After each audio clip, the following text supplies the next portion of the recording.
আসসালামু আলাইকুম viewers, family কিচেনের প্রতিদিনের রান্না থেকে আমি চলে আসলাম। আজকে আমি রান্না করেছিলাম আমার কিচেনে একটু বড় সাইজের চিংড়ি মাছ, খুব বড় না, মিডিয়াম সাইজ যে চিংড়ি মাছগুলো পাওয়া যায় সেই চিংড়ি মাছ। তো সেটা আমি আজকে একটু অন্যভাবে ভুনা করেছি। প্রতিদিন আমি মশলা কষিয়ে দেখা যায় মাছটা ভুনা করি, আজকে আমি তেলের মধ্যে মাছ এবং পেঁয়াজ একসাথে দিয়ে দিয়েছিলাম। সেটা কিছুক্ষণ ভেজে নিয়ে তারপর দিয়ে দিয়েছি এখানে আদা রসুন বাটা এবং আরও কিছু পেঁয়াজ কুচি আমি অ্যাড করেছি। তারপরে দিয়ে দিয়েছি স্বাদ মতো লবণ এবং হলুদের গুঁড়া, মরিচের গুঁড়া এবং একটু ধনিয়ার গুঁড়া দিয়েছি। দিয়ে চিংড়ি মাছ থেকে দেখেন কি পরিমাণে পানি বের হয়েছে, সেই পানিটার সাথেই আমি মশলাটা খুব ভালো মতো এবং চিংড়ি মাছটা ভালো মতো কষিয়ে নেব।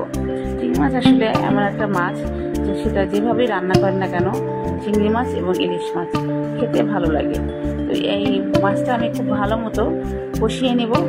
কষাতে কষাতে যখন তেলের উপরে উঠে আসবে চিংড়ি মাছটা, তখন এখানে সিদ্ধ হওয়ার জন্য, মাছ সিদ্ধ হওয়ার জন্য আমি 1 কাপের মতো পানি দিয়ে দিলাম।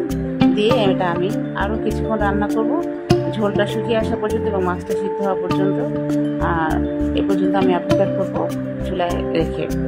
চিংড়ি মাছ, আপনারা আসলে চিংড়ি মাছ এমন একটা মাছ আমার মনে হয় না কেউ অপছন্দ করে, বাচ্চা থেকে বুড়ো সবাই পছন্দ করে। আর খেতেও সুস্বাদু, আর যে কোনো তরকারির সাথে খাওয়া যায়, এমনি ভুনা করে খাওয়া যায়। আর এই মাছটা তো আসলে এখন বাজারে যে একটা দামি মাছ, আর চিংড়ি মাছটা টাকা কম, বাচ্চারাও খেতে পছন্দ করে।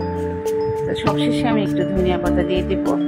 ধনিয়া পাতা দিয়ে আর কিছু কাঁচামরিচ ফালি দিয়ে চিংড়ি মাছটা নামিয়ে দেবো। এটা খুবই সোজা একটা রান্না, তারপর আমি আপনাদের সাথে শেয়ার করলাম, কারণ আমার রান্নাগুলো আপনাদের সাথে শেয়ার করতে আমার খুব ভালো লাগে।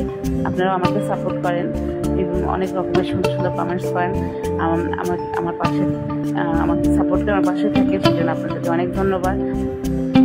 আমি জানি আপনারা সবাই রান্না করতে পারেন, কিন্তু আসলে আমার রান্নাগুলো শেয়ার করতে ভালো লাগে, এটা আমার একটা ভালো লাগার কাজ, সেই জন্য আমি এই কাজটা করি এবং আপনাদের সাথে শেয়ার করি।